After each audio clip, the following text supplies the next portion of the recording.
foreign enemy, but more difficult in many ways because they don't wear uniforms. At least when they're wearing a uniform, you can take them out. These people don't have uniforms. But we are under invasion from within. We're stopping it very quickly. After spending trillions of dollars defending the borders of foreign countries, with your help, we're defending the borders of our country from now on. We're not going to let this happen. Biden let people come in from prisons, mental institutions, drug dealers, murderers. You know, we had 11,488 murderers allowed into our country by this guy who had no clue. He had no clue. He shouldn't have been there in the first place, but he had no clue. The people that ran the office, the White House, were people that surrounded him, radical left lunatics that are brilliant people, and they allowed people from all over the world, from the Congo. They opened up prisons in the Congo. They came into our country totally unmatched, unvetted, unchecked, and from all over South America, not just South America. You know, you think South America, no, but from all over. A lot came in from Venezuela. Venezuela emptied its prison population into our country. That's why they have Tren de Aragua, one of the worst gangs ever. But we took care of them. We took good, strong care of them. And I just want to thank the National Guard in Washington, D.C. It's embarrassing to say this. Now I can say it because we solved it. But Washington, D.C. was the most unsafe, most dangerous city in the United States of America. And to a large extent, beyond. And beyond that, you go to Afghanistan, they didn't have anything like that. You go to countries that you would think there's problems, they didn't have them. And now Washington, D.C., after 12 days of serious intensity, we took out 1,700 career criminals. If you have 5 career criminals, it can make your numbers look very bad because they'll commit many crimes a day. But we took out 1,700, and they took them out. There was no doubt who the boss was. They did an unbelievable job. Then they started even cleaning. I said, I don't want them doing that, sir. They were cleaning it up. I drove through it 2 days ago. It was beautiful. People are walking down the street holding hands, man and wife, coming from Iowa. They're not worried about being shot. Washington, D.C. is now a safe city. In fact, I went out to dinner with my crew. I haven't done that. In theory, I wouldn't do it. And I felt totally safe.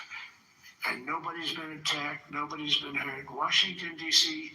went from our most unsafe city to just about our safest city in a period of a month. We had it under control in 12 days, but give us another 15, 16 days. It's perfect. And people other than politicians that look bad, they think, you know, that the Democrats run most of the cities that are in bad shape. We have many cities in great shape too, by the way. I want you to know that. But it seems that the ones that are run by the radical left Democrats, what they've done to San Francisco, Chicago, New York, Los Angeles, they're very unsafe places, and we're going to straighten them out one by one. And this is going to be a major part for some of the people in this room. That's a war too. It's a war from within. Controlling the physical territory of our border is essential to national security. We can't let these people in.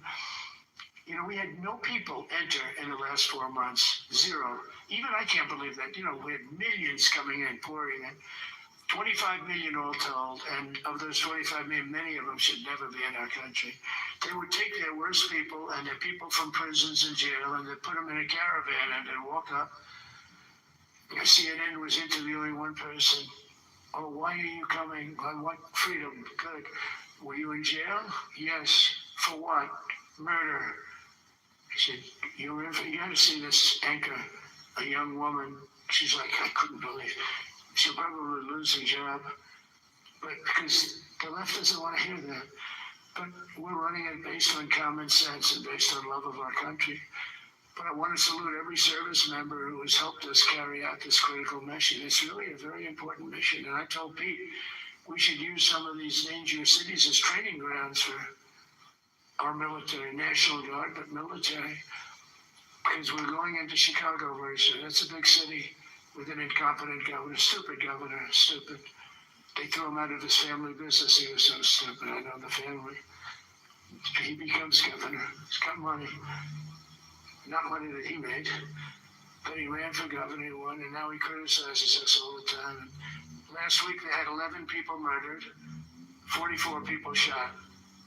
The week before that they had 5 people murdered, 28 people shot. Every weekend they lose 5, 6. If they lose 5, they're considering it a great week. They shouldn't lose any. You shouldn't lose any. This is civilization. And he's always up there saying, we're in very good shape. We don't need the military. No, they need the military desperately. How about Portland? Portland, Oregon, where it looks like a war zone. And I get a call from the liberal governor. Sir, please don't come in. We don't need you. I said, well, unless they're playing false tapes, this looked like World War II. Your place is burning down. I mean, you must be kidding. Sir, we have it under control. I said, you don't have it under control, Governor, but I'll check it, and I'll call you back. I called him back. I said, this place is a nightmare. Probably, it's certainly not the biggest, but it's one of the worst. It's brutal. They go after our ICE people, who are great patriots and tough job too, but they love it. They love it because they're cleaning up our country. And so you look at some of the things where they took over parts of Seattle. They actually took over a big percentage of Seattle. Think of it. You remember that. That was a while ago. And I sent in the troops and they were gone. As soon as I sent them in, when we send in the troops, if you have a real leader that says you got to do what you have to do, I put that out the other day. You got to do what you got to do because we don't want our people hurt as they stand by. I was watching during Biden, there were troops standing up like this, brave, standing up at attention, the way I should stand all the time. And we're like this, and people are standing, and their mouth is this far away from their mouth, and they're spitting at them, and they're screaming at them. And that soldier standing there, he wants to knock the hell out of the person, but he's not allowed to do anything. So they just stand there and they get abused. And a woman was this far away from his face, and she starts spitting in his face, and he's not allowed to do anything. If it's okay with you, generals and admirals, I've taken that off. I say, they spit, we hit. Is that okay? I think so. They spit, it's a new thing. They spit, we hit. How about the cars, where the cars are coming out? They get brand new cars, Border Patrol, ICE, beautiful, nice new cars. And they're driving along and have to go through a gauntlet of rocks being thrown at the car. So here's this beautiful brand new car. By the time it goes 100 yards, it's destroyed. These guys have pretty good arms, some of them. And they're throwing bricks at full force into the window and into the car. It looks like it's a war zone. And I said, never let that happen again. From now on, if that ever happens, and I say it here, you get out of that car and you can do whatever the hell you want to do. Because those people you can die from that. Those bricks go through the windows. You can die. They'd like it to. They'd like it to go through the window. But this was a couple of months ago. They just kept driving. The bricks are hitting the car. And I said, why aren't they stopping? Because they were under orders from the past administration, never stop. But that's different with us. We stop. And since I gave that order, we haven't had that problem. It's very interesting. It's amazing. It's just like in Venezuela. You've seen the boats going. We can't find any more boats. They're carrying drugs. Massive. Every boat kills about 25,000 people. That's what they have. They have fentanyl mostly and a lot of other drugs. And we take them out, and we've taken out 4. So, and it's on air. Everybody gets to see it. Not that we like to do that, but every boat kills 25,000 on average. 20. Some people say more. You see these boats are stacked up with bags of white powder. It's mostly fentanyl and other drugs too. And now we have a problem. General Kane said, sir, there are no boats out there. Not even fishing boats. They don't want to go fishing. I don't blame them. There'll be no fishing today. But it's amazing what strength will do, because all we want to do is stop drugs from flowing into our country. It's destroying. We lost 300,000 people died last year. Everybody knows friends, many friends probably, that you lost a child, or adults too, but you lost a son or daughter because of what's coming into our border. And we're making it very hard. Oh, and we haven't even started yet. Last month I signed an executive order to provide training for a quick reaction force that can help quell civil disturbances. And this is going to be a big thing for the people in this room because it's the enemy from within, and we have to handle it before it gets out of control. It won't get out of control. Once you get involved at all, they all joke. They say, oh, this is not good.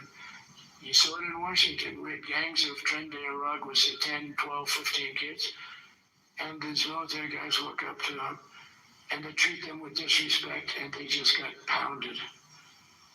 They just got pounded. The gang just pounded. Then thrown into paddy wagons and taken back to their country. Some are so dangerous we don't want to even do that because we don't want to. Some of them are stone cold murderers. We don't have the confidence, even though they're not coming back very easily, and we don't have the confidence. We put them in jails. But these service members are following in a great and storied military tradition, from protecting frontier communities to chasing outlaws and bandits in the Wild West. And our history is filled with military heroes who took on all enemies, foreign and domestic. You know that phrase? Very well. That's what the oath says, foreign and domestic. Well, we also have domestic. George Washington, Abraham Lincoln, Grover Cleveland, George Bush, and others all use the armed forces to keep domestic order and peace. Many of our leaders used the military to keep peace. Now they like to say, oh, you're not allowed to use the military. And you know what the people say? The people in those cities where they're being raped and shot and beat up, you know, they say, we love the military. You ever see where they interview the people on the street? I've never seen somebody say they don't, unless they're radical and paid off, because a lot of these insurrectionists are paid by, whether it's Soros or other people, but they're paid by the radical left. So today I want to thank every service member from general to private who has bravely helped us secure the nation's capital and make America safe for the American people. It's amazing. The whole world is watching. Everybody in the White House, they come up to me, young women, sir, thank you. I know immediately what they thank you. They don't have to say it. They walk to work now to the White House. We haven't had a crime in Washington in so long. Because we got the careers, we call them the careers. We got these lunatics out, and they'll never be any good. You know, I hate to tell this to the liberal media. You could spend time with them. You could do whatever you want. You could send them to the finest schools, which they couldn't get into anyway, mentally. They couldn't get in, but no matter what you do, they'll never be good. They're bad. They're career criminals. And I don't know, maybe they were born that way. Some people don't like me to say that, but maybe they were. Certainly some were. Together with the leaders here today, we're also restoring a needed focus on defeating threats in the Western Hemisphere. Throughout this region, cartel terrorists have been allowed to wage a relentless campaign of death and destruction on our country, all because we had weak leadership on top. And we did a great job with it first term, but this is something else what we're doing now. We're taking it to the next level, probably next level times 3. But we had COVID come up, and we had to take care of that. We did a great job with COVID. We had the therapeutics. It was just Regeneron. So many things we did for COVID, but we had to focus on that. And every other country in the world was being decimated by COVID. So we had to change gear a little bit to take care of that. But under our leadership, the military is now the knife's edge in combating the sinister enemy. We have to put the traffickers and cartels on notice, and we've done that. And we put them, a lot of them, we've called them a terrorist organization, which is actually a big thing to do. Nobody's done it, but I've done it with a lot of them. It gives you a tremendous advantage. If you try to poison our people, we will blow you out of existence, because it's the only language they really understand. That's why you don't see any more boats on the ocean. You don't see any boats. Around Venezuela, there's nothing. As president, I will never hesitate to defend our people from threats of violence, from the horrible plague that's taking place from within. The Iran nuclear power, all of the great power that we thought existed, we blew it out to kingdom. We took advantage of it, and we just really took advantage of it, and it was a beautiful thing to see, and that's what military power can achieve. That's why I chose Raising Cane. He's fantastic, by the way. I hope you all agree. If anybody disagrees, could I please have your hand? Who disappears at Raising Cane is no good? Just raise your hand. I don't see any hands raised. All right. That means you're okay. That means that he's okay now, but I saw his results. And he took out ISIS. I was told it was going to take 4 years. It took 4 weeks. I went to see him, and he took him out in 4 weeks. Knocked him out, knocked him to hell. And I was told by military people it was going to take 4 to 5 years to do it. And I don't even know if we'll have it then, sir. These were the Washington generals. I call them the television generals. But Raising Cane did it in 4 weeks, took out 100% of the ISIS caliphate. As a result of these actions and many others since my inauguration, we're witnessing the triumphant return of peace through strength. We have great peace through strength. America is respected again as a country. We were not respected with Biden.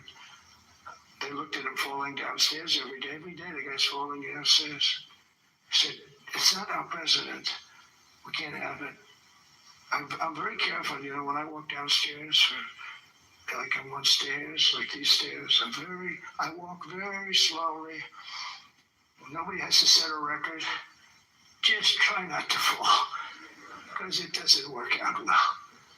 A few of our presidents have fallen, and it became a part of their legacy. We don't want that. You walk nice and easy. You don't have to set any record. Be cool. Be cool when you walk down, but don't pop down the stairs. So one thing with Obama, I had zero respect for him as a president, but he would bop down those stairs. I've never said, pop, pop, pop. He'd go down the stairs, hold on. I said, it's great. I don't want to do it. I guess I could do it. But eventually, bad things are going to happen. And it only takes once. But he did a lousy job as president. A year ago, we were a dead country. We were dead. This country was going to hell. We were dead in every way, from immigration to military. We didn't have the weapons. We were giving everything to Ukraine. We had nothing. And by the way, I have to tell you, now, as you know, I went over and I met with NATO, and NATO raised from 2 to 5, which everyone said 5% of GDP. Millions and now trillions of dollars are pouring in. They didn't pay the 2% because they know we were there to pay it. And now they paid the 5%. That's trillions of dollars. And we're not spending any money on that one, not 10 cents. We sell our equipment to NATO. NATO pays us for the equipment, and they give it to Ukraine or whoever they give it to. But they can keep it. But we're not involved. We have no money going out. Biden gave $350 billion. Not sustainable. $350 billion. And we have a war that should have never started. But we're not doing that anymore. So I just want you to know we're selling equipment. Our people are buying equipment. They are buying the equipment at full price, a fair price. So I don't want to say we're making money, because I don't want to be making money on a war. It's too many people dying. They're losing 7,000 soldiers a week. A lot of them are Russian soldiers, but between the two countries, mostly soldiers, by the way. Sometimes, in Kiev, they'll lob a missile in, or some drones in, kill some people. But mostly it's soldiers. Russia and Ukraine are losing 7,000 souls. And, they're not American. They're not us. They're not you. We have a special obligation. But they're soldiers. They're young people. They leave their parents. They wave goodbye. And then 2 days later, they're blown up so unnecessarily. And so that's the primary reason I want to get it done. And we got to get it done. It's crazy what's going on. That's the worst war that there's been since World War II. The number of soldiers that are being killed there is just crazy. From 5,000 to 7,000 soldiers die a week. Think of that. So I think we'll get that done, but that's turned out to be the toughest one. I'm so disappointed in President Putin. I thought he would get this thing over with. He should have had that war done in a week.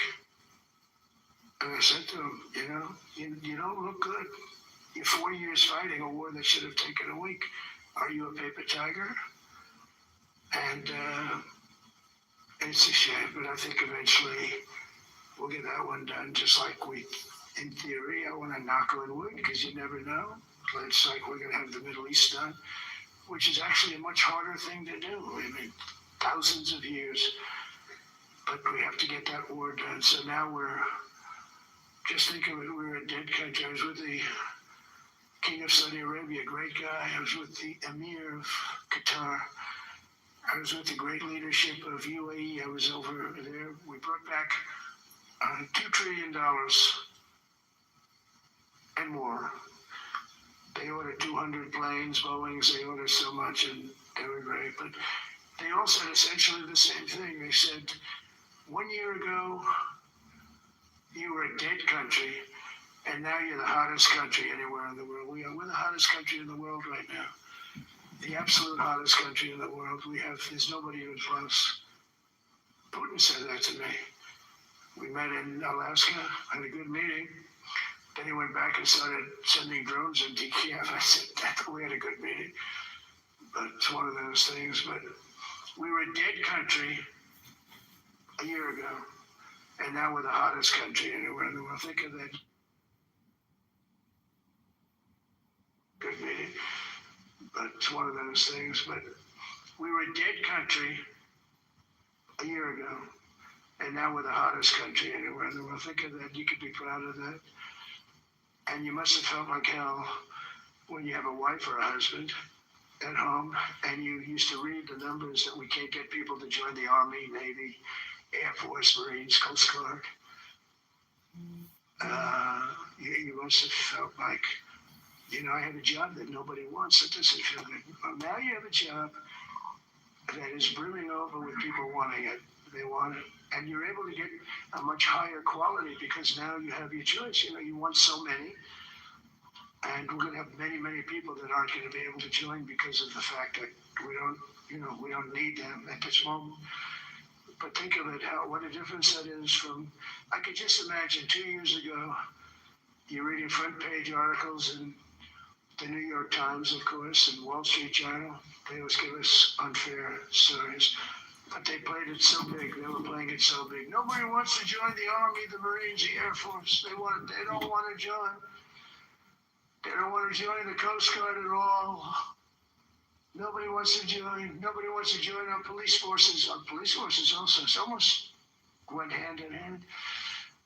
And I used to say, boy, I'm speaking in front of the military today, and it's embarrassing because I'm speaking in front of people who have a job that other people don't want, but now you have a job that everybody wants. So I think that has to make you feel good. It's one of the reasons I love being here today, because I wanted to say that. I have to say that everybody wants to be in the Army, the Navy, the Air Force, the Marines. If you think the Coast Guard and Space Force, our beautiful Space Force, it's a whole different world. And now they're signing up, by the way, seriously big numbers for the police. Dangerous job, isn't it? Fire department. But that's the paving the way for progress once thought almost impossible. I mean, a year ago, you wouldn't have thought that was possible. A year ago, they were talking about making the military smaller because they can't get the people to join. We're thinking about making it larger because we have so many people. And it's nice to be able to cut people because of merit that aren't really qualified for any reason, a physical reason, a mental reason. You don't have to take them anymore because you have the pick of the litter. And they all want to be with you. They all want your job. They want to be with you. They want to work with you. They'll even take your job, Got to be a little bit sharp. You got to watch it. But everybody wants to be doing what you're doing now. What a difference when I speak to you. And I can say that as opposed to a couple of years ago when I was talking to rooms where they were desperate to get people and they couldn't get them. What a difference a presidential election can make. That's all it is. It's just a presidential election. Yesterday at the White House, we put forward a plan for peace in Gaza. We announced it, and we're going to create something that was my idea, but unfortunately I got drafted. It's going to be called the Board of Peace, and it's going to reign over that territory, and we're going to get that done. And they asked if I'd be the chairman of the Board of Peace. I wasn't counting on that. I had the idea for the Board of Peace, but I said yes. And I guess because of that, every leader, everybody wants to be on the Board of Peace. And we're going to watch over that very volatile part of the world and keep it non-volatile, so you don't have to get involved. We want to save you for other things or save you for nothing from that standpoint. We don't want you fighting wars, but if you have to, you're going to be the most lethal fighting force in the world. And I would say that even 2-3 years ago, but now I say it with great enthusiasm. It's so true. And we're striving tirelessly to end the terrible war in Ukraine. And as you know, we're also working hard to get the allies to share more of the burden of our defense. Much of that has really already taken place. But all NATO members have committed to the increase that I talked about. Think of that. That was unthinkable. It used to be 1%, and we got it up to 2% in my last term. And they did not like it. And now I got it to 5%, and I get along great with all of them. In fact, they called me the president of NATO. I said, I don't think so.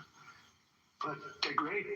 They're great people, and they're spending a lot of money, and a lot of money that they should have been spending in the past. But I think Putin was a wake-up call for them, really. We're now selling large quantities of American-made weapons to NATO, and we're getting really fair pricing. We're making a lot of money. It's my hope that from Europe to Asia to the Middle East, our allies will make similar commitments to increase their military capabilities. And this will greatly strengthen our alliances, and also it will make war far less likely. You know, if you're a strong presence like we are such a strong presence now. And I go around bragging about that. I say, we have the strongest military anywhere in the world. I say, you never heard Biden say that. You never heard him say anything. But you never heard him say, did you ever hear him say, we have the strongest military? He doesn't say that. I say it. We have the strongest military anywhere in the world. We have great leadership. And I'll tell you, Pete and General Kane, all of the people that I've met that have been lifted up in rank. And we got many of them out of here, too. I'll be honest with you. Didn't like doing it, but we got many of you out of here because we weren't satisfied. We know everything about everybody. It will also help the United States rapidly rebuild our defense industrial base. Each of you can play an important part in getting allies to do their part. So to that end, Secretary Hegseth will soon be announcing major reforms to streamline military acquisitions and expedite foreign military sales. We have tremendous numbers of countries that want to buy our equipment, and you know, in many cases it takes too long. We're backlogged on all the equipment, which is something that's new to us a little bit. And I told those companies, you better get your ass going, because we're selling you a lot of equipment. We're getting countries to buy your equipment. You got to produce the equipment. Some of the countries I'm not going to mention, but some of the countries are buying a lot, and that's a good thing. They're on our side. 95%. I'll never say 100% because it can always turn, right? You know about that. But they're on our side.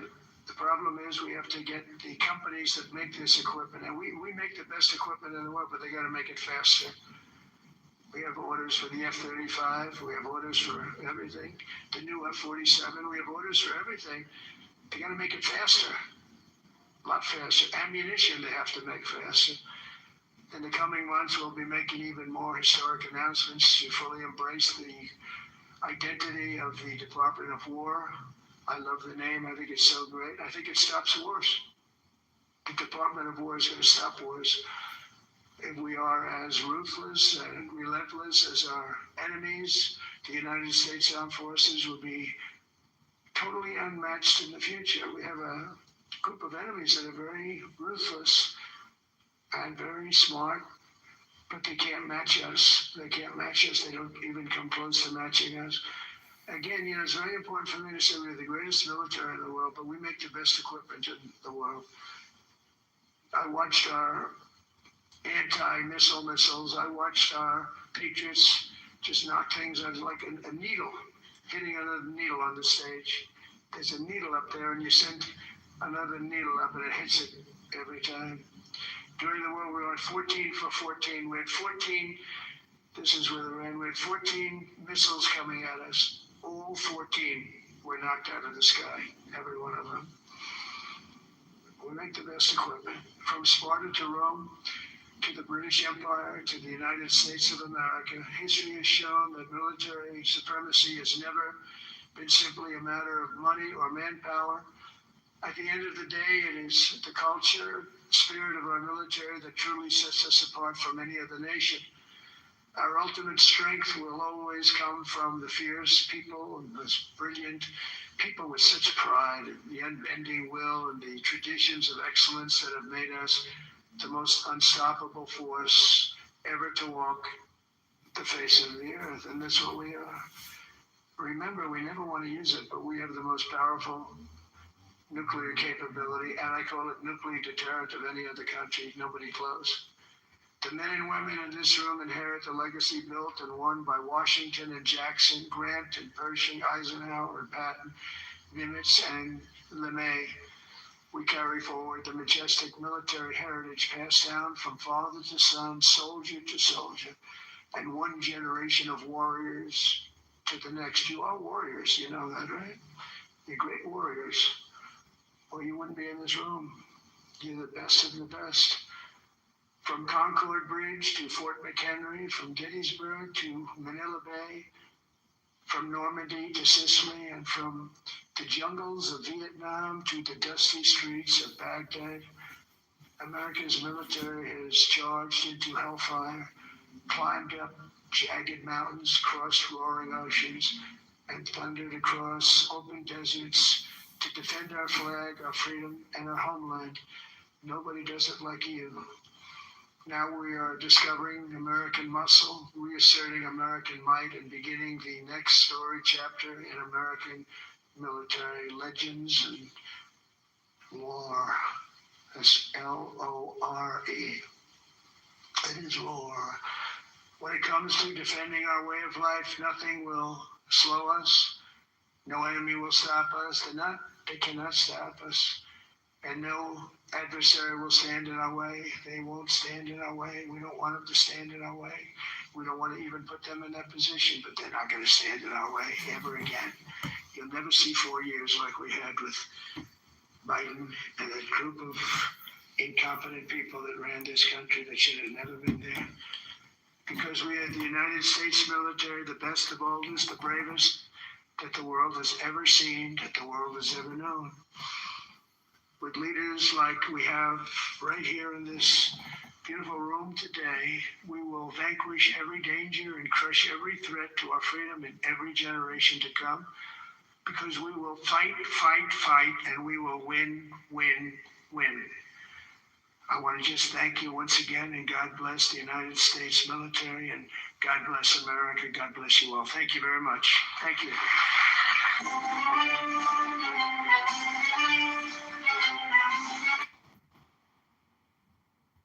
On his picture, it's real easy, Lisa. Life is a gem performance artist.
transitioned, and now we're seeing that the top brass have been called to Quantico. So, yeah, I don't think this is the end of it. I think this is the beginning of something new, a new phase for the military, you could say. I mean, we've seen all of these changes recently, the emphasis on war, peace through strength, those things were emphasized there. So overall, I enjoyed the speech. I thought it was good. I still think I'm missing some insight as it relates to, what could be happening behind the scenes. And I'm not going to claim to, say that I know what's happening. But for now, I'll say this. So you have 800 of the top high-ranking generals that are calling. They were also told to bring their trusted assistants as well. During Pete Hegseth's speech, I got the vibe he was kind of throwing out certain, terminologies and phrases and commentary as part of a litmus test for the military brass. He even made some comments that, well, if you guys don't like what I'm saying, you can resign with honor. I thought that was pretty emphatic, kind of trying to remember some of the most impactful points through the speech, right? But, it was so long I can't remember everything. But, that stood out to me. So I do think that there's something else happening behind the scenes as it relates to all of this military activity, right? So I'll leave it there. I think that there's a high potential that if I'm right about this, right, because I'm speculating here, if I'm right about the litmus test to 5, it looks like they're testing the upper brass, possibly, right? And it looks like they may be doing some cleanup in the military too. In addition to that, I think that that's all in aid of something. Most likely, we'll probably be briefed on special operations that are upcoming. Why else would you call all of them back? That's kind of my thinking, right? And I could be wrong there, but we'll see what happens.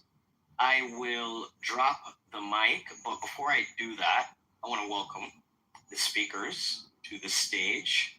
And once again, if you'd like to join us on the stage, feel free to come on up. Hand raising is open. And yes, let me do a call out, a shout out from the bottom up. Let me refresh here. All right, we've got joining us on the stage, Frank B, Miss Christine, Ben, Brenda, Sam, Karen, Frederick, Judy, Debbie, Lori, Sandy, Tech Crystal, producer, and Denver. Thank you all so much for joining us on the stage. I will be curating for the last 30 minutes or so as we wrap up the room. So if you'd like to join the conversation, feel free to come on up. And yeah, I guess what we'll do is if there's anybody who'd like to comment at this time, just flash your mic. We'll set up a small queue and then we'll get it going. I see Frederick flashing. All right, is there anyone else that wants to be added to this first queue? Okay, I only see Frederick. So Frederick, you have the mic. Go ahead, sir. Thank you very much. That was very interesting to listen to indeed. Thanks for playing its entirety. I agree with you in that Hegseth definitely came across as the more eloquent speaker in this speech, which I find very reassuring because I definitely needed to know that I could trust the U.S. Army more than I guess I could trust the head of that army, which is another thing that really caught my attention. I guess it comes down to the joint member issue. He made some statement about every member of the army.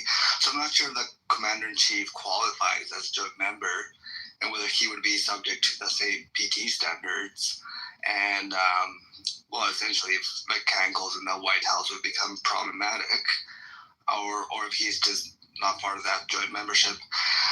But I think that's why Trump sounded so deflated through this, because he knows he had the opportunity to serve his country a few times in war, but I think he deferred it due to education and maybe bone spurs or something. I might be wrong about that, but I think that's why he really wanted to talk about other things, which he seems to be really concerned about. The thing with Canada, he really, I don't know, I find that really interesting that at a military conference he would talk about a country which they already tried invading twice unsuccessfully. I don't understand his weird obsession with it. I did look into it though, but it turns out his dad was also a draft dodger. His dad had to, he was vanquished essentially from the Kingdom of Bavaria because he wasn't willing to fight for it. So in that, I take a lot more reassurance from Hegseth's message of peace, first and foremost, and willing to defend that peace. I find that I was also really happy that he mentioned the Golden Rule. I think that's a pretty good standard for common sense. And I guess I disagree with a lot of Trump on his understanding of how the Golden Rule applies and has applied since 48.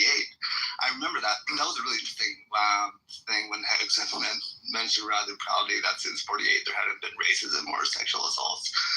I find that... what he said is that has been banned in the military. That's on the books. So the enforcement of that that's up to the people in the military. And if there's problems with enforcement since the time that was put in place, which I think is the date that he was referencing, just to give you a little additional context, right? I understood it to be the year 1948. And I think he said that rather, I just think it's like that's rather late to not be racist and not be sexually assaulting people who are trying to defend your country alongside you. That's a historical fact that they implemented that in the army at that year. So I'm not sure why you're hanging on to that, Frederick, but you did bring up something that was quite interesting about draft dodging. So do you have the link to that? I'd really love to look into that a little bit more. It was Wikipedia. Yeah, sorry, I trust Wikipedia. I'm not sure if that's a major account. You trust Wikipedia? Oh boy. Well, Frederick, we're going to have to help you out a little bit because Wikipedia is not a reliable source for information. And if you're getting information solely from Wikipedia, I would recommend that you do just a little bit additional vetting to see if the information checks out. All right? Okay. Yep, thank you. Regardless, though, I thought what you mentioned is interesting. And, this is an evidence-based community. So be prepared to provide evidence to substantiate any claim that you make on the stage. All right? Yes, I guess the other, I did a quick Google search on both those things on Frederick Trump's past, which, so another No, Frederick, it's okay. Share the link in the chat. That's not the focus of today's conversation, but as a passing comment, you brought it up and, I'm interested to learn a little bit more about it. So if you do have the link, you can share it in the chat, but I'm going to pass the mic back to you so you can close up. And remember, we're talking about, comments from the speech. I want to focus on that. Thank you so much. Thank you. To be clear, you want the link to Frederick Trump's, why he was banished from the Kingdom of Bavaria, like that? Draft dodging history, or that one. No, that one specifically, the one about that would be Trump's father, right? Yep. Yeah. So you mentioned it. It's a passing comment. It's not really very important to this discussion, but just drop the link in the chat and I'll ping it there. But back to you, Frederick. You have the mic, and then we'll go to the other speakers. Rachel made a correction. This is Terry in the chat that it was. President Trump's grandfather, Frederick, that was dodging the military, I guess.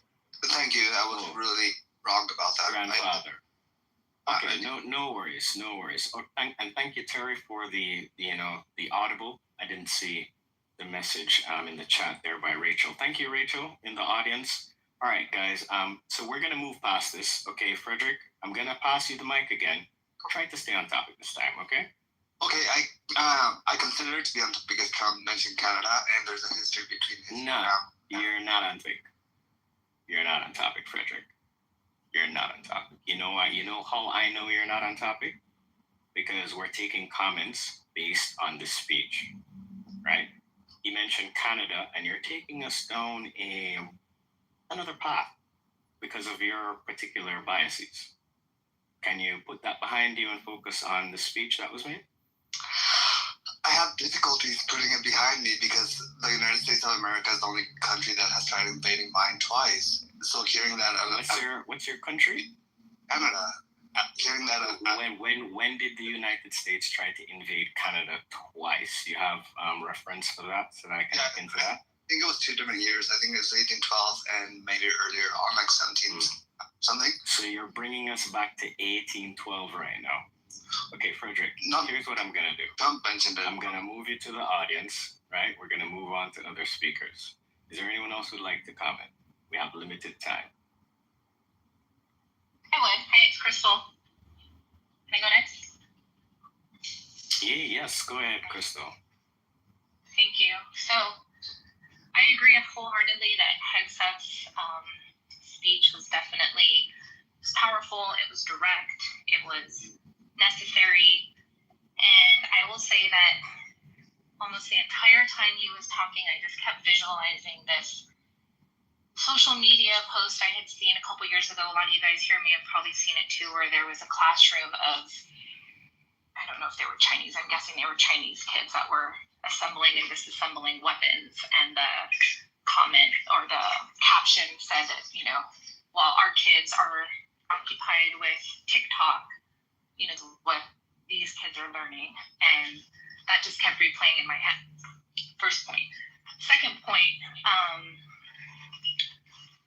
I have concerns. My only concern at this point with what was said, I didn't hear in the beginning. I was somewhere else, so maybe I missed it. Did anybody here have mentioned waivers? Because in the military and upon recruitment, there are waivers that are provided for certain medical conditions. And this is all great. However, if the military continues to issue medical waivers, there's still a problem that would need to be addressed. So I'm hoping and praying that there's an overhaul in the waiver process as well as the medical board process, where they're able to medical board members that are unfit for duty out. This is something that's near and dear to my heart because I've worked in this area. So I'm hoping that that is part of this plan as well. And with that, I end. Thank you. Okay, all right. Thank you, Crystal. You know, I don't remember hearing them mention the waiver specifically, but, you know, I hope there's provisions put in place for that. So all right, we have Sam. Hold on, wait a minute, Denver. We have an open mic. All right, Sam, you wanted to go next? Oh, yes, I did. I didn't know my mic was still open. Yes, I wanted to. All right, hold on. So we're gonna go Sam, and then Denver. We're gonna do you after that. All right, since Sam had her mic open, I just want to make sure we have a clean stage. So Sam. I want to agree with Crystal. I think medical waivers are definitely necessary, and I also just say kudos for Trump and Pete Hegseth to bring all the generals and everything, to have this kind of a meeting, have everybody there and say, this is our plan. It's not our plan. This is what we are doing. And gave option for anyone who doesn't want to do that, then they, can retire or whatever, but know that they gave everyone notice you're on board. If you're not on board, let us know. And I think it's great. We need our military back. We need it strong. We need it respected. And we want to, be sure that they're strong, safe military men. I mean, if my son's out there fighting, I want someone just as capable as him. Their lives depend on it, besides our country. So I think that's great. And to bring their respect back to the military that it richly deserves. So, yeah, both of their speeches were just great, incredible. And I just wanted to say kudos, and I'm really happy that they did that. I don't think, has there been another administration to ever do that? Does Actually, anybody know? actually, To bring Sam, everybody, yeah. this is the first time this has ever happened in the history of America. That's what I thought. That's so cool. Yeah. That's great. Well, that's what we need. Okay. Thank you. Mhm. This all land. You're most welcome, Sam, and thank you so much for your comments. Now we're going to go over to Denver. Denver, sorry about that, sir. You have the floor. Yeah, there are just a few things that needed some clarification and some about some of the comments that were made. So, Crystal, when it comes to exemptions and things of that nature, I just want to highlight that Hegseth rightfully stated that people in the military are not civilians. So laws that apply in terms of, like the ADA 2000, like for disabilities and things of that nature, those don't always apply. Now, with that said, I want to clarify that if they're a constitutional protection, such as freedom of religion, then that has to be honored even in the military, because being in the military does not prevent you from being protected by the Constitution. So that's a distinction that I want to make. So are there going to be exemptions? There are. What are they going to be related to is the question. Because the medical exemptions are not protected under the Constitution as we know it for the military, to my understanding. But the religious ones and things of that nature are. So I think that's an important distinction that I wanted to share with you. Also, I wanted to make the statement. Frederick made a comment on, and I've seen this on X as well, that does this conditioning requirement apply to President Trump? And there have been a lot of quote unquote leftists or liberals or whatever you want to say that have been saying, oh, he eats McDonald's or whatever. But to understand how our military is in the United States is our military has a civilian commander-in-chief. So he is actually not part of the military, but he oversees the military as the commander-in-chief. So these are very important distinctions, but they can be subtle if people aren't paying attention to basically how our system of government works and how some of the laws state these things. So I just wanted to clarify a few of those things. I'll land there. Well, that was awesome. Very informative as usual, Denver. And thank you so much for clarifying. Crystal, I hope you gained some insight into the specifics and the details. Denver, amazing, sir. And thank you for addressing what Friedrich brought up with that aspect as well too. So we got clarity in a lot of areas there. So I think we can move on now to some other speakers. Welcome to the Truth Seekers Tavern, everyone. Grab your coffee, grab your tea. We're taking some post commentary after the address to the military leaders from the War Department. We heard from Secretary of War Pete Hegseth, and we also heard from the President of the United States, the Commander-in-Chief, Donald Trump. So let's pass the mic around. We have a few more minutes before the top of the hour. Who would like to grab the mic before we close out? Hello, researcher. Hey, Frank. What's happening, sir? All right. When you mentioned about behind the scenes, I think you mentioned something about behind the scenes in both speeches. And I know for a fact there's at least out there. And what a PED is a Presidential Emergency Action Document. Only the president and a small handful of generals will know what that is. We won't know what those are until we see them play out. This is one reason why, when you play the X-22 report, Dave in the zip zone is very good at reading cue and understanding it. But I think that everything that I've heard in both speeches, I couldn't help but think over and over and over, this is all Agenda 47 playing out. And for those who aren't aware of what that actually is, Agenda 47 is to get this country back to what the intended reason that our founding fathers had. That's the whole thing. And this all has to do with get order in Trump's first term. And it's called the 1776. These people, some of these people in Trump's administration has been part of this committee. It's all these things our founders had for our country. I mean, Agenda 47 just kept on just ringing in my head, screaming in my head.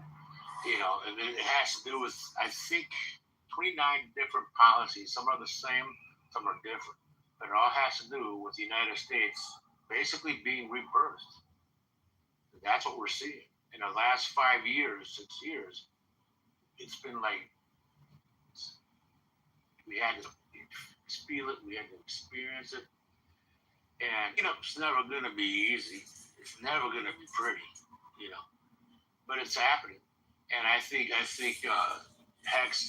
says it's spot on. I think I listened to some of the things he said, and I should have wrote it down. I was driving when I was listening to it. But if I listen to the tape again, there's going to be some clues and subtle hints about what some of those P's are. And the other thing for me to look for is when there was peace last time with Trump, when he was visual president, the Democrats and rhinos tried to get their hands on that stuff, and they couldn't.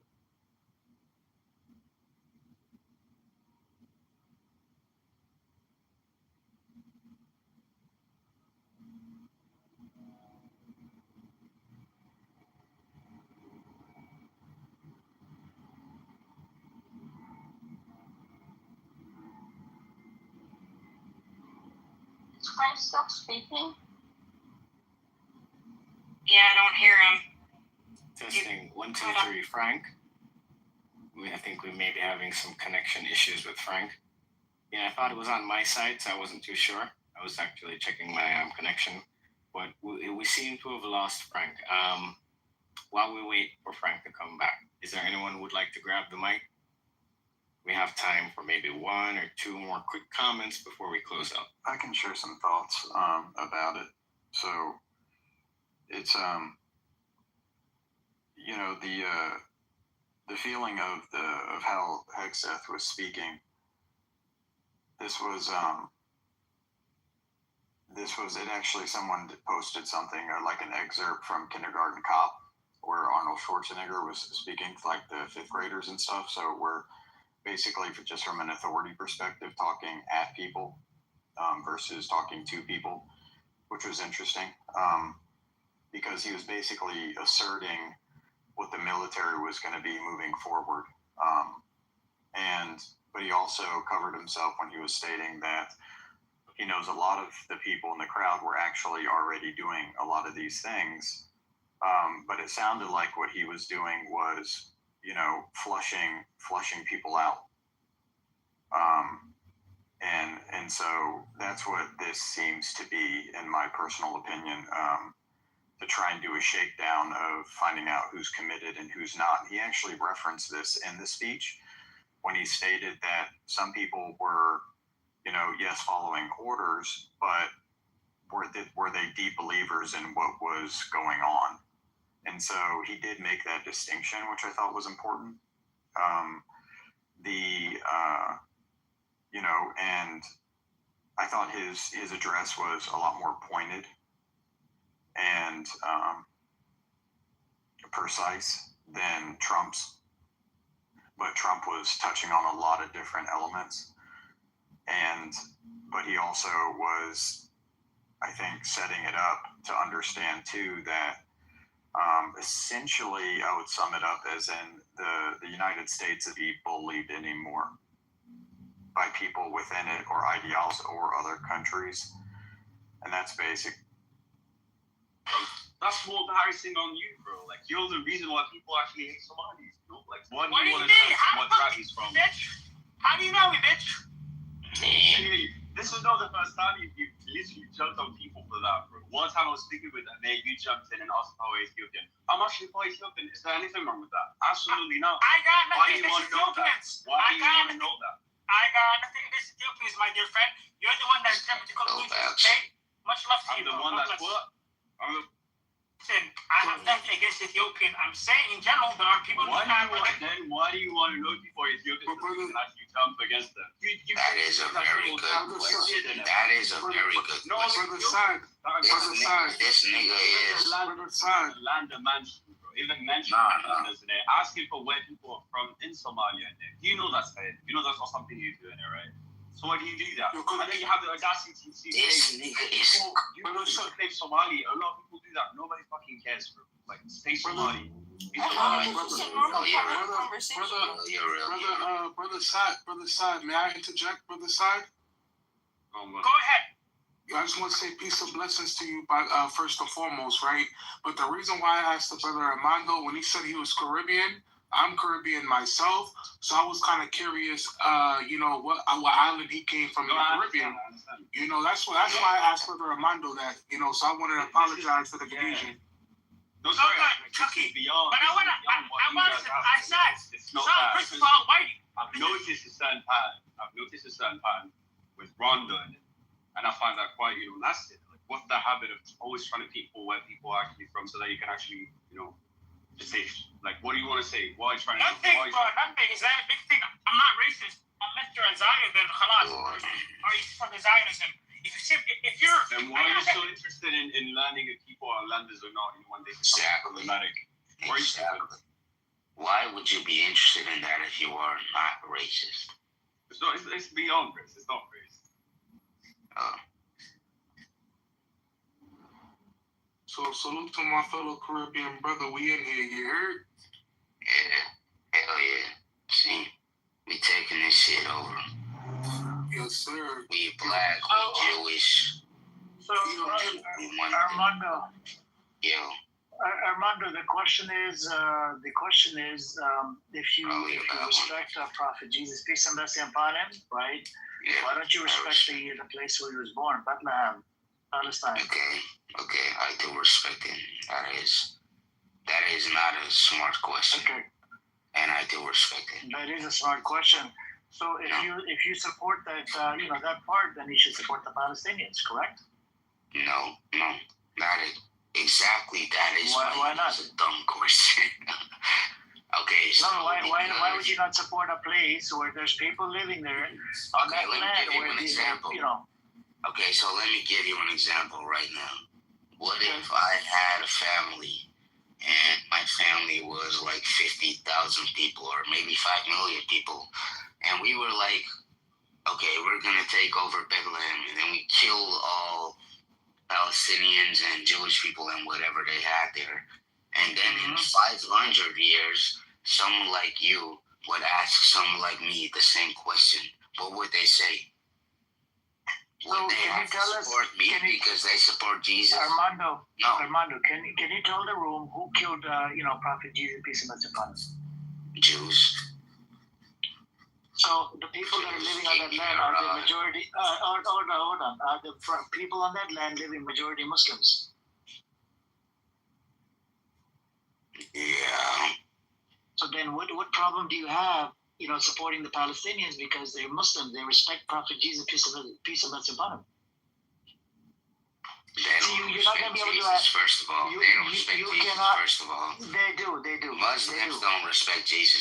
Yes, we do. Yes, we do. No, you don't. No, yes, we do. Yes, we do. Armando, can I ask you a question? Stop lying.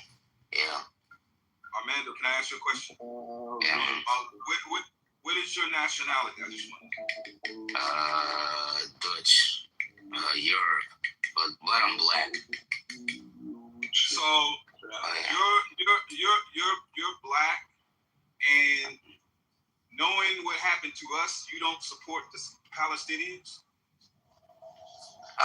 Who said I didn't support the Palestinians, bro? I never said that. I do support the Palestinians. I support any. So are you pro Palestine or are you pro Israel? What are you? I am neither. can see the contradiction there in the statement. He said he supports the Palestinians, but when you ask him a question, are you pro-Patty or pro-Israel? Neither. Okay, so let me clarify. Let me clarify. He don't speak for the rest of us. No, he don't speak for the rest of us. We support I don't even know who you are. We support Palestine. You don't speak for the rest of us. You don't speak for the rest of us. You don't speak for you. You only speak for you. Look, the black community does not. The black community is not behind you, my guy. We don't know who you are. We support Palestine. We support Palestine. Whatever, you know why? whatever. We can recognize bullshit when we see it. Okay, so why do black people? So why is Africa still happening then? And kids dying of hunger? Why is that still happening? Listen, I don't know about all that. If you can see, you don't know about all that. Shut the fuck up, bro. Bro, you too dumb, bro. Yo, Balenciaga. You too dumb. Yo, Balenciaga, you can hear me, brother?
Because of these policies.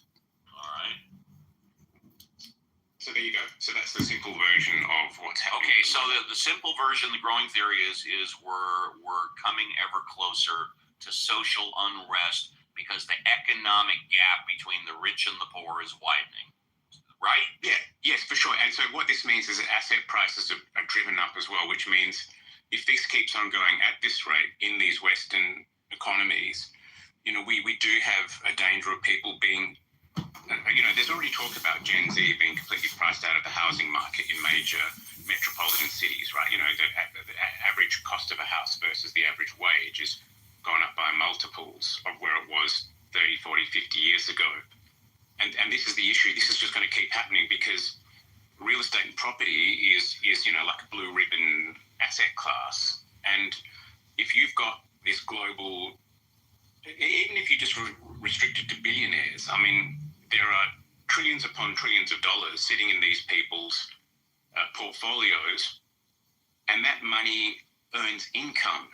They then have to do something with that income. So if you're individually, individually or through their family offices. Trillions of dollars. Yeah. Okay. So look at say Elon. If you just put Elon, Larry Ellison, Zuckerberg together, that's a trillion right there. No, you said individually. Oh no, sorry. I mean individuals that make up these trillions. You mean a group of them? A group of billionaires yes. have trillions of dollars. Okay, I agree with that. Yeah. So what? Why do I care? Why do I care? Okay. Well, the easy way to think about it is that your friend who lives next door. Yeah. Let's say he's got $1 billion. He wouldn't be living next door to me if he had $1 billion. But go ahead. Let's say he's. I wouldn't be living next to him if I had. I wouldn't be here now if I had $1 billion. Okay, so he's got $1 billion. He's got $1 billion worth of investments. Oh. Let's say he's making 7% on that money. So he's making 700. Let's round it off. Let's make it 10%. It's easier. 10%. Okay, $100 million a year, right? Now, not Money only does is he not have. big, by the way. Hey, go on, okay, well, plenty.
guy, he's going at an accelerating rate, right? So he's not just increasing. If you can be translated as the book of the imminence of the way, or the book of the way and of how it manifests itself. Let's just make it 10%. 10%. So your problem is that at some point that pool of money requires asset classes to be invested in. There's practically nothing to be said. This is the town. He may have been an older contemporary of Confucius, 551 to 479 BCE, and may have held the position of archive keeper in one of the petty kingdoms of the time. But all the information that has come down to us is highly suspect. Even the meaning of his name is uncertain. The most likely interpretations, the old master, or more picturesquely, the old boy. Like an Iroquois woodsman, he left no traces. All he left us is his book, the classic manual on the art of living, written in a style of gem-like lucidity, radiant with humor and grace, and large-heartedness and deep wisdom, one of the wonders of the world. People usually think of Lao Tzu as a hermit, a dropout from society, dwelling serenely in some mountain hut, unvisited except perhaps by the occasional traveler arriving from a 60s joke to ask, what is the meaning of life? But it's clear from his teachings that he deeply cared about society, if society means the welfare of one's fellow human beings. His book is, among other things, a treatise on the art of government, whether of a country or of a child. The misperception may arise from his insistence on wei wu wei, literally, doing, not doing, which has been seen as passivity. Nothing could be further from the truth. A good athlete can enter a state of body awareness in which the right stroke or the right movement happens by itself, effortlessly, without any interference of the conscious will. This is a paradigm for non-action, the purest and most effective form of action. The game plays the game. The poem writes the poem. We can't tell the dancer from the dance. Less and less do you need to force things until finally you arrive at non-action. When nothing is done, nothing is left undone. Nothing is done because the doer has wholeheartedly vanished into the deed. The fuel has been completely transformed into flame. This nothing is in fact everything. It happens when we trust the intelligence of the universe, in the same way that an athlete or a dancer trusts the superior intelligence of the body. Hence Lao Tzu's emphasis on softness. Softness means the opposite of rigidity, and is synonymous with suppleness, adaptability, endurance. Anyone who has seen a Tai Chi or Aikido master doing not doing will know how powerful his softness is. Lao Tzu's central figure is a man or woman whose life is in perfect harmony with the way things are. This is not an idea, it is a reality. I have seen it. The master has mastered nature, not in the sense of conquering it, but of becoming it. In surrendering to the Tao, in giving up all concepts, judgments, and desires, her mind has grown naturally compassionate. She finds, deep in her own experience, the central truths of the art of living, which are paradoxical only on the surface. That the more truly solitary we are, the more compassionate we can be. The more we let go of what we love, the more present our love becomes. The clearer our insight into what is beyond good and evil, the more we can embody the good. Until finally she is able to say, in all humility, I am the Tao, the truth, the life. The teaching of the Tao Te Ching is moral in the deepest sense. Unencumbered by any concept of sin, the master doesn't see evil as a force to resist, but simply as an opaqueness, a state of self-absorption, which is in disharmony with the universal process, so that, as with a dirty window, the light can't shine through. This freedom from moral categories, allows him his great compassion for the wicked and the selfish. Thus, the Master is available to all people and doesn't reject anyone. He is ready to use all situations and doesn't waste anything.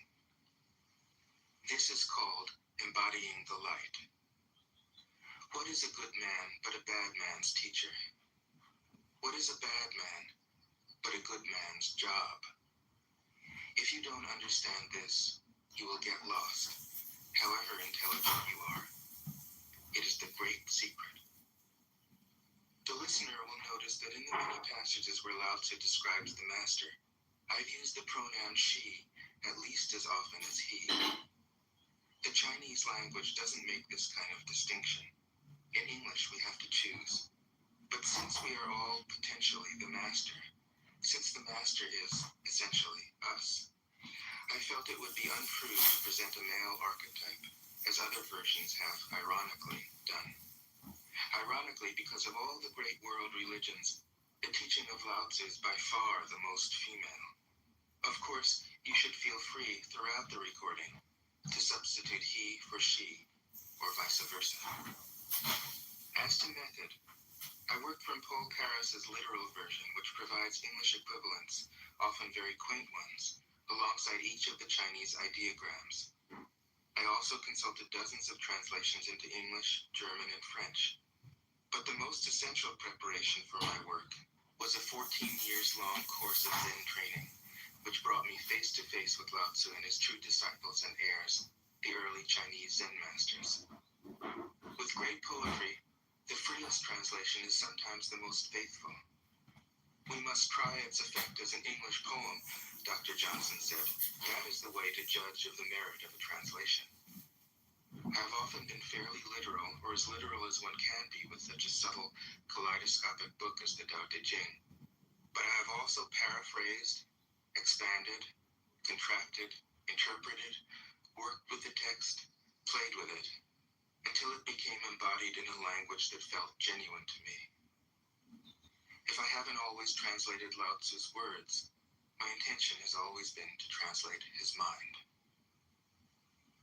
Describing the indescribable, teaching the unteachable, pointing the way to the way. What does Lao Tzu think he is doing here? It can't be done. No way.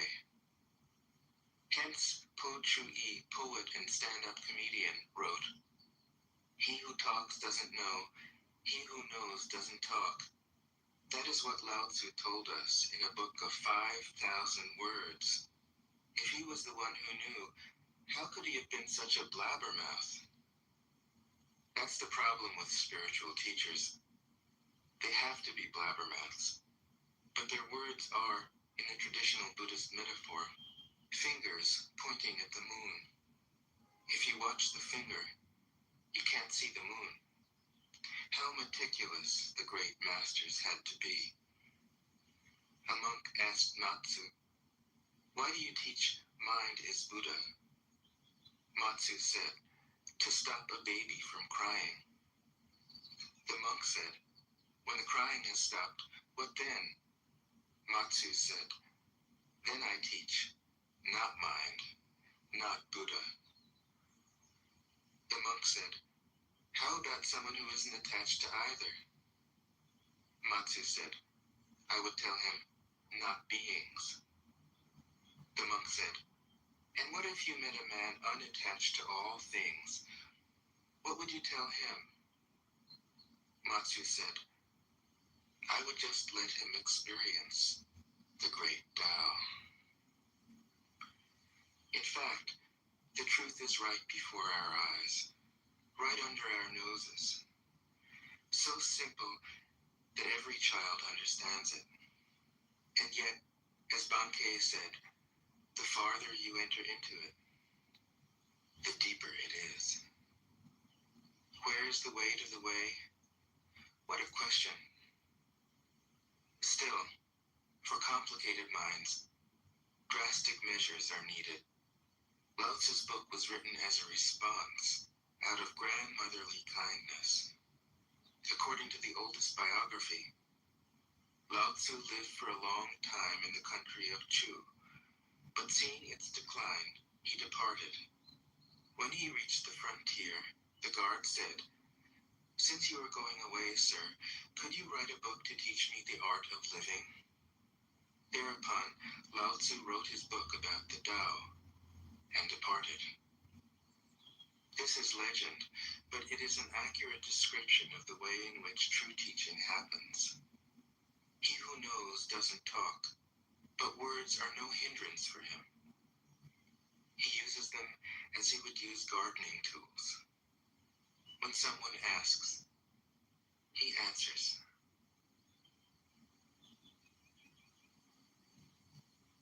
Tao Te Ching.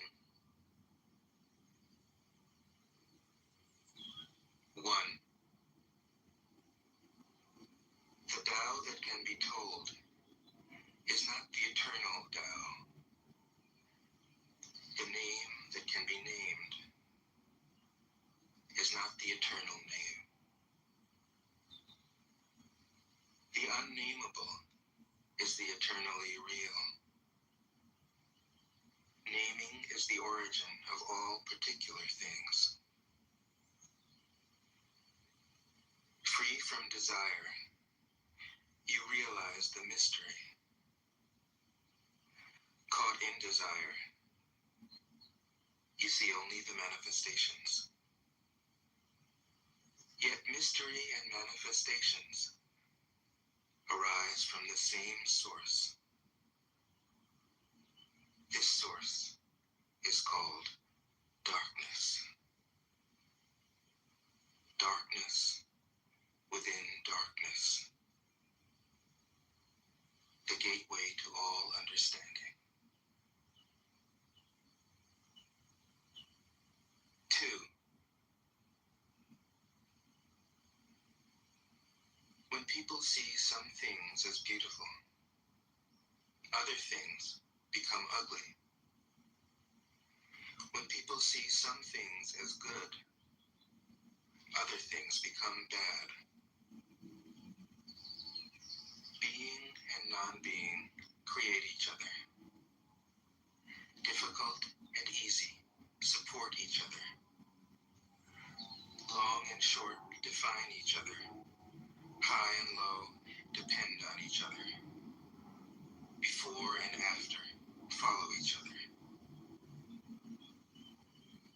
Therefore the master acts without doing anything and teaches without saying anything. Things arise and she lets them come. Things disappear and she lets them go. She has but doesn't possess, acts but doesn't expect. When her work is done, she forgets it. That is why it lasts forever. 3. If you overesteem great men, people become powerless. If you overvalue possessions, people begin to steal. The master leads by emptying people's minds and filling their cores, by weakening their ambition and toughening their resolve. He helps people lose everything they know, everything they desire, and creates confusion in those who think that they know. Practice not doing, and everything will fall into place. 4. The Tao is like a well, used but never used up. It is like the eternal void, filled with infinite possibilities. It is hidden but always present. I don't know who gave birth to it. It is older than God.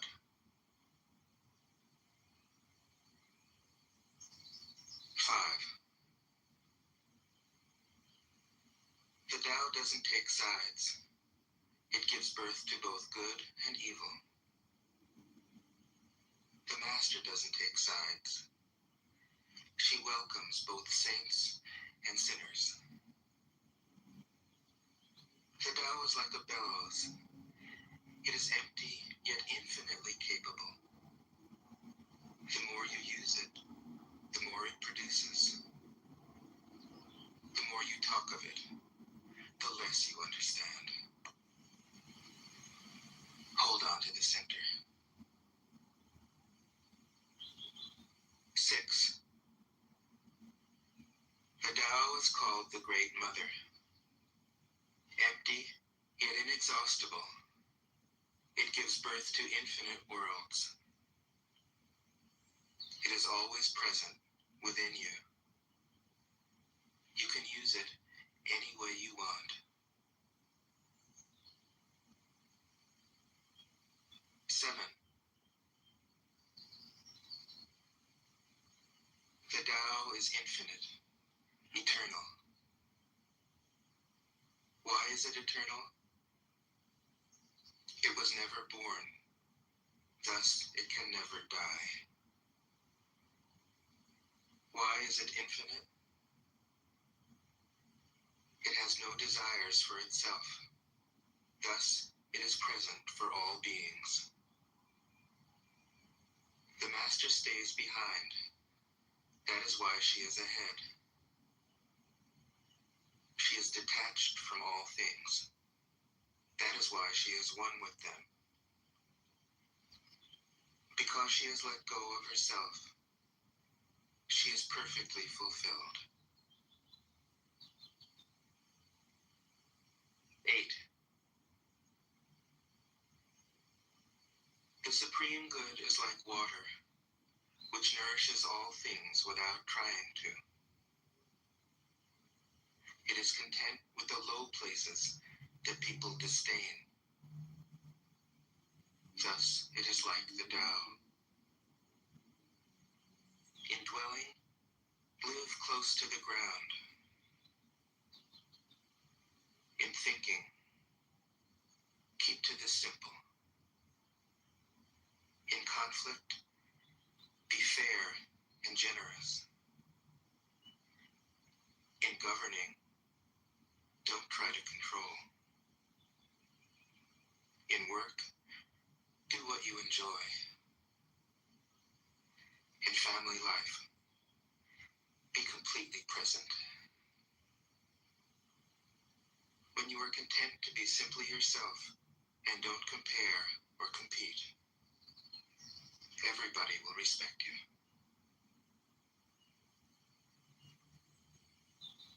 9. Fill your bowl to the brim, and it will spill. Keep sharpening your knife, and it will blunt. Chase after money and security, and your heart will never unclench. Care about people's approval, and you will be their prisoner. Do your work, then step back. The only path to serenity. 10. Can you coax your mind from its wandering and keep to the original oneness? Can you let your body become supple as a newborn child's? Can you cleanse your inner vision until you see nothing but the light?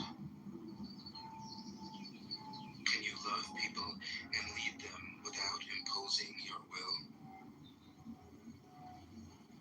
Can you deal with the most vital matters by letting events take their course? Can you step back from your own mind and thus understand all things? Giving birth and nourishing,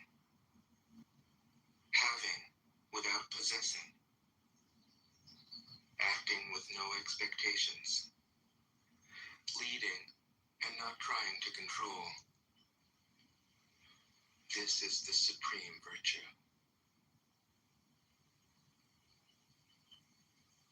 11. We join spokes together in a wheel, but it is the center hole that makes the wagon move. We shape clay into a pot, but it is the emptiness inside that holds whatever we want. We hammer wood for a house, but it is the inner space that makes it livable.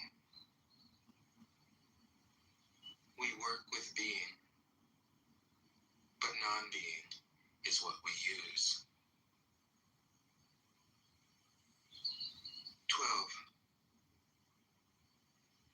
Colors blind the eye.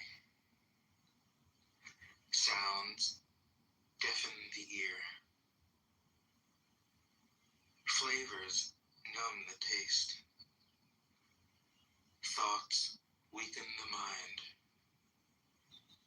Desires wither the heart. The master observes the world, but trusts his inner vision. He allows things to come and go. His heart is open as the sky.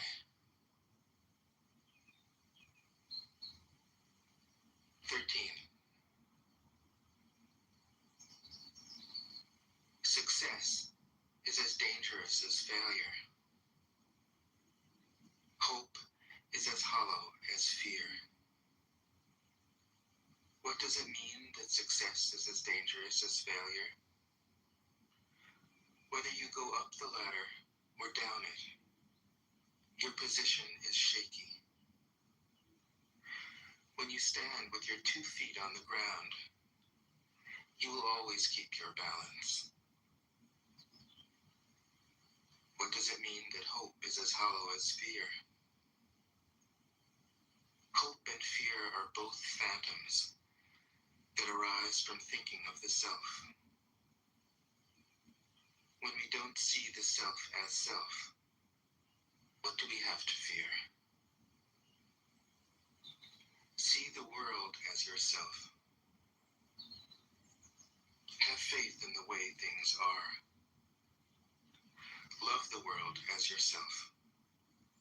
Then you can care for all things. 14. Look, and it can't be seen. Listen, and it can't be heard. Reach, and it can't be grasped. Above, it isn't bright. Below, it isn't dark. Seamless, unnameable, it returns to the realm of nothing. Form that includes all forms. Image without an image. Subtle, beyond all conception. Approach it, and there is no beginning. Follow it, and there is no end. You can't know it, but you can be it. At ease in your own life. Just realize where you come from. This is the essence of wisdom. 15. The ancient masters were profound and subtle. Their wisdom was unfathomable. There is no way to describe it. All we can describe is their appearance. They were careful as someone crossing an iced-over stream, alert as a warrior in enemy territory, courteous as a guest, fluid as melting ice, shapeable as a block of wood, receptive as a valley, clear as a glass of water. Do you have the patience to wait till your mud settles and the water is clear? Can you remain unmoving till the right action arises by itself? The master doesn't seek fulfillment. Not seeking, not expecting. She is present and can welcome all things. 16. Empty your mind of all thoughts. Let your heart be at peace. Watch the turmoil of beings, but contemplate their return. Each separate being in the universe returns to the common source. Returning to the source is serenity. If you don't realize the source, you stumble in confusion and sorrow. When you realize where you come from, you naturally become tolerant, disinterested, amused, kind-hearted as a grandmother, dignified as a king. Immersed in the wonder of the Tao, you can deal with whatever life brings you. And when death comes, you are ready. 17. When the master governs, the people are hardly aware that he exists. Next best is a leader who is loved. Next, one who is feared. The worst is one who is despised. If you don't trust the people, you make them untrustworthy. The master doesn't talk, he acts. When his work is done, the people say, amazing, we did it, all by ourselves.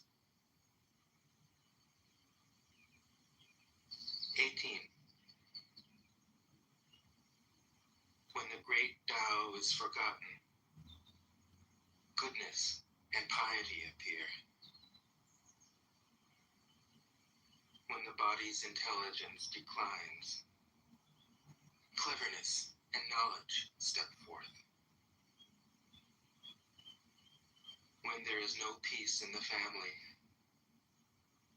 filial piety begins. When the country falls into chaos, patriotism is born. 19. Throw away holiness and wisdom, and people will be 100 times happier. Throw away morality and justice, and people will do the right thing. Throw away industry and profit, and there won't be any thieves. If these three aren't enough, just stay at the center of the circle and let all things take their course. 20. Stop thinking and end your problems. What difference between yes and no? What difference between success and failure? Must you value what others value? Avoid what others avoid? How ridiculous. Other people are excited, as though they were at a parade. I alone don't care. I alone am expressionless, like an infant before it can smile. Other people have what they need. I alone possess nothing. I alone drift about, like someone without a home. I am like an idiot. My mind is so empty. Other people are bright. I alone am dark. Other people are sharp. I alone am dull. Other people have a purpose. I alone don't know. I drift like a wave on the ocean. I blow as aimless as the wind. I am different from ordinary people. I drink from the great mother's breasts. 21. The master keeps her mind always at one with the Tao. That is what gives her her radiance. The Tao is ungraspable. How can her mind be at one with it? Because she doesn't cling to ideas. The Tao is dark and unfathomable. How can it make her radiant? Because she lets it. Since before time and space were, the Tao is. It is beyond is and is not. How do I know this is true? I look inside myself and see.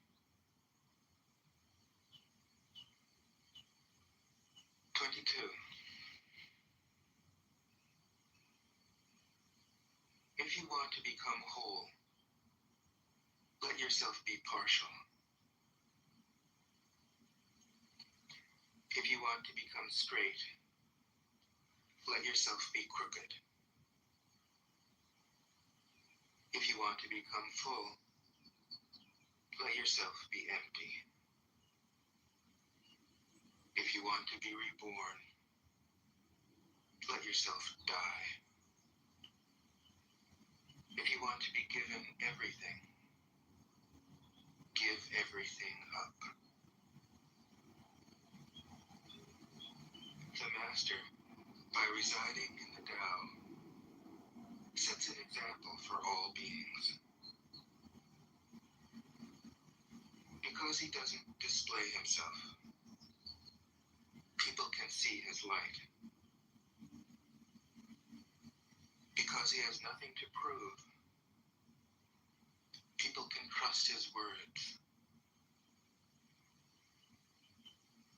Because he doesn't know who he is, people recognize themselves in him. Because he has no goal in mind, everything he does succeeds. When the ancient masters said, if you want to be given everything, give everything up, they weren't using empty phrases. Only in being lived by the Tao can you be truly yourself.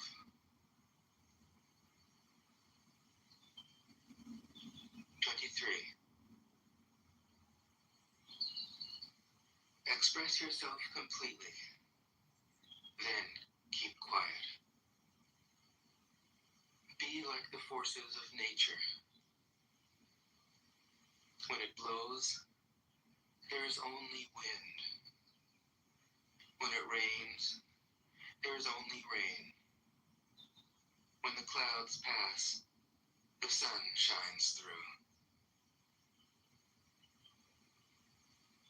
If you open yourself to the Tao, you are at one with the Tao, and you can embody it completely.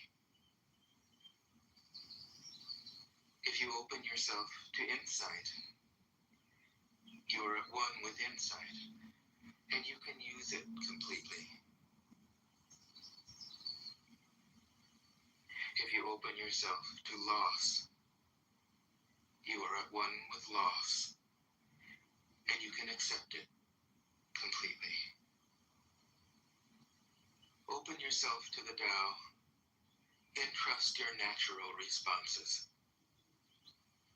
and everything will fall into place. 24. He who stands on tiptoe doesn't stand firm. He who rushes ahead doesn't go far. He who tries to shine dims his own light. He who defines himself can't know who he really is. He who has power over others can't empower himself. He who clings to his work will create nothing that endures. If you want to accord with the Tao, just do your job, then let go. 25. There was something formless and perfect before the universe was born.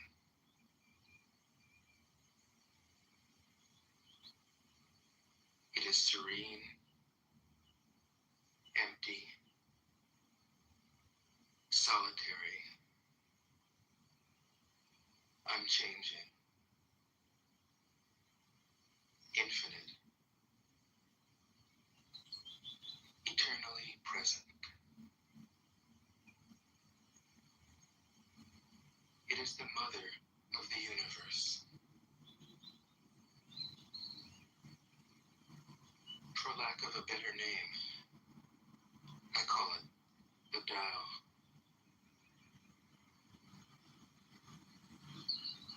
It flows through all things, inside and outside, and returns to the origin of all things. The Tao is great. The universe is great. Earth is great. Man is great. These are the four great powers. Man follows the earth.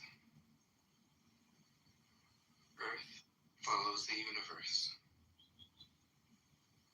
The universe follows the Tao. The Tao follows only itself. 26. The heavy is the root of the light. The unmoved is the source of all movement. Thus the master travels all day without leaving home.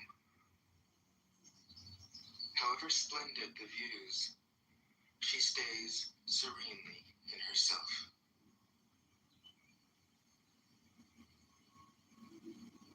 Why should the lord of the country flit about like a fool? If you let yourself be blown to and fro, you lose touch with your root. If you let restlessness move you, you lose touch with who you are.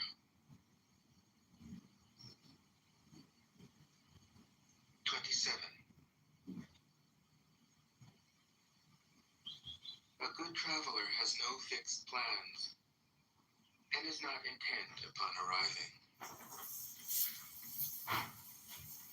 A good artist lets his intuition lead him wherever it wants. A good scientist has freed himself of concepts and keeps his mind open to what is. Thus the master is available to all people and doesn't reject anyone. He is ready to use all situations and doesn't waste anything.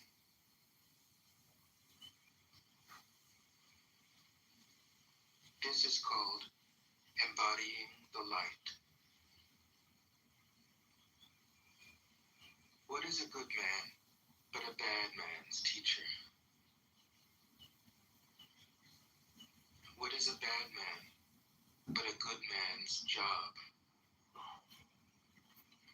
If you don't understand this, you will get lost, however intelligent you are. It is the great secret.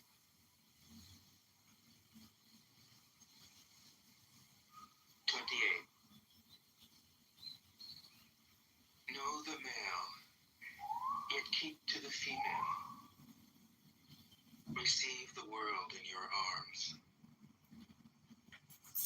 If you receive the world, the Tao will never leave you, and you will be like a little child. Know the white, yet keep to the black. Be a pattern for the world. If you are a pattern for the world, the Tao will be strong inside you, and there will be nothing you can't do. Know the personal. Well, we don't see this going on. I'm very Orthodox when I go to that church. If there was a Russian church around me, I'd probably go to that. Nice. That's fine. There's nothing wrong with that. I can go to the Georgian church if I want. I can go to. It doesn't matter. They're Orthodox. So it's just a different. It's jurisdictional, bro. That's what I'm telling you. If I start, for example, the church, the Orthodox Church of America, okay, those guys they didn't have autocephaly, okay, which means that they are under the jurisdiction. They have autocephaly, which means they were started by the Russian Church, so it's the Russian jurisdiction, and then they were granted. Oh, I thought that meant something else. And they were granted autocephaly by the Russian Patriarch, which means that they run their own thing now. Okay, they have their own thing. So then it became the Orthodox Church of America.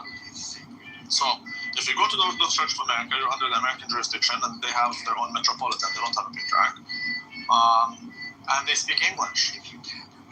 But that doesn't mean it's a different church than the one in Greece, which speaks Greek. No, I went to one of those churches and they spoke.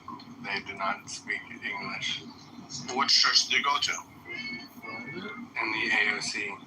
Okay, so they speak English and maybe something else depending on the parish. So I go to the Antiochian one, and they speak Arabic and English and French because I'm in Quebec. If you go to the Antiochian one in Greece, they speak Greek and Arabic. If you go to the Greek church in China, they speak Mandarin and Greek. You see, so because that's their parish, but it doesn't matter. You don't have to be Greek to go there. It has nothing to do with that. Simply, it's the idea that when we go to a community, we adopt their culture and language and whatever. That's it. So the Catholics don't have that perspective. The way they do it is they go to China, but their church used to be in Latin, for example. You see, that's not how we do it. If you go, we're commanded to be with the world, but not of it, right? So then, how do you deal with the world if you don't assimilate? You don't adopt their beliefs and values, but assimilate. Girl, I don't know. I don't even know what I'm doing. That's because you're from Alabama. I think Black Rabbi is going to join the Orthodox Church of America. Who? Black Rabbi. That's his next religion. No, we wouldn't accept him. That's what I'm telling you. He might be president in 4 years. Bro, the Orthodox Church in America is the fastest growing church. If you look at the youth, especially the male youth, like the growth of Orthodoxy is astronomical. We're not looking for people. We don't care. Like as the Orthodox, we don't care. We don't play the game of numbers. We don't do that. That's more the Catholics and the Muslims. Like we don't. People are seeking out orthodoxy. Yeah, we want quality, not quantity. So it doesn't matter. No, you sound like the Orthodox Jews, man. They come look for us. Bro, the Orthodox Jews say that because they can't get anyone. I am surprised. Honest with you, bro. No, that's just what it is. The Jews can't defend their faith. It's a very weak. Their arguments are very weak, bro. Like, I know you're a Jew. I don't care. I'm just telling you the truth exactly as it is. Listen, I already told you I'm trying to start my own Jewish Orthodox church. You weren't interested. Like, you can come to the. Shot down my idea. I'll be your choir boy. Orthodox church. Abuela's on board. What's up? You can come to the Orthodox church. Yeah, I know. I don't want to be around a bunch of fucking Arabs. How about that? Then don't go to that. If you don't want to, don't go to that. I want to be, and we need to start a Jewish rite. I think you would prefer the Arabs, if anything. Yeah, maybe. I just think that there should be a Judean rite. I don't know. I haven't given up on that idea, bro. There is a Judean rite. Yeah, I know what you're gonna say. It's the Jerusalem Patriarchate or something like that. It's not a patriarchate. It's under the Greek one, but hey, future maybe there becomes an Israeli jurisdiction. We're open to that. I doubt it, but we're open to. But it will have to be granted by the Greek jurisdiction. You don't think it's a future possibility? It could be if they're granted autocephaly. Okay.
Doing nothing or doing something that I like playing some sports, just staying home, watching some movies, eating a lot.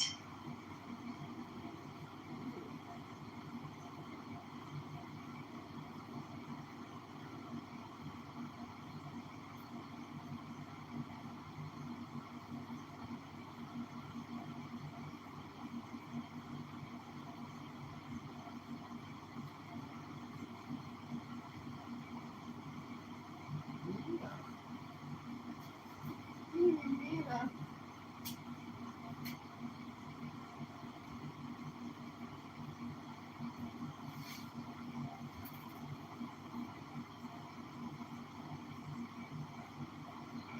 things.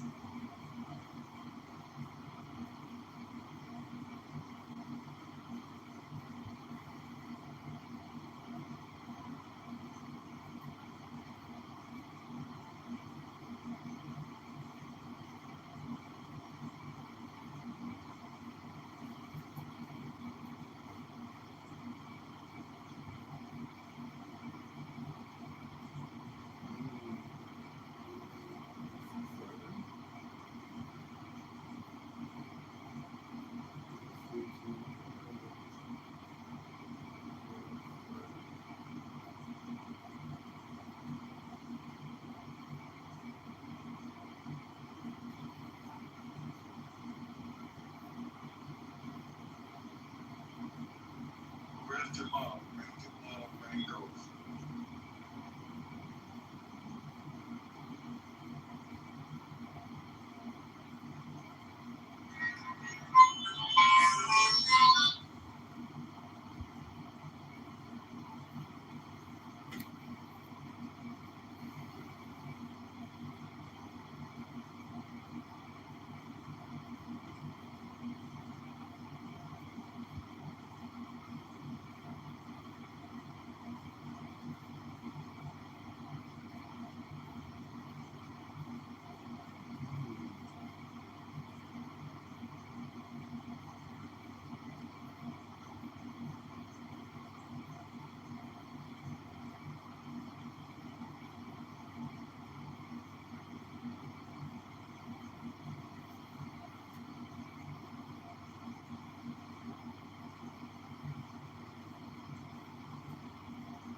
Okay, this is Clubhouse Social Audio is over, finished, good riddance. I'm declaring it dead today. If I have to hear Uncle Steve scream one more time, it's just a question of, what you want to listen to, and I prefer to educate myself. And unfortunately, everyone on this app in many ways is actually rather neurotic and addicted to using words and listening to words in a negative way as opposed to a positive way. So what's so funny is there's some people that play a game on here like Heronstone, which they're actually playing it very badly. And they're not actually achieving what it is that they're claiming. Politically correct. There's only one person in there. Stop clapping for MAGA and keep kicking people who was down. Oh my God, it's over. Clubhouse is over. There's nothing left. The vacuum has exasperated itself. There's no God. Hey, everybody. What kind of a... Hey, John. Hey, Honey Badger, long time no see. How are you? I see you're still doing the same type of rooms. How's the camp? We're good. We got 1,100 signatures. We're going to get on that ballot, and we are going to defeat the rhino, the vaccinologist, the super debt creator, Darren LaHood.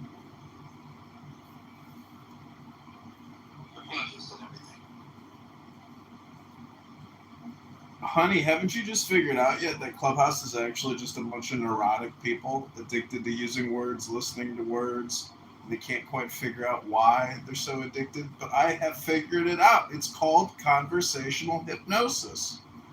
And unfortunately, humans can actually hypnotize each other just by talking to each other. Unfortunately, a lot of the stuff that you're listening to on this app is nothing but toxic fumes coming out of people's pipe holes, and they're super low IQ, super stupid, super toxic, and therefore, for every second that you spend listening to some loser on this app, that's 1 second you could have spent listening to something magnificent. So it's up to you to choose it.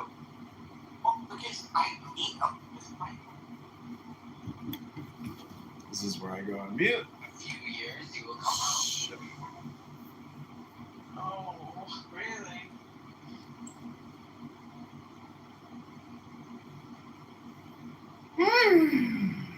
To me, that means that Trump, has done something to transfer the most wealth to individuals, corporate entities, what have you,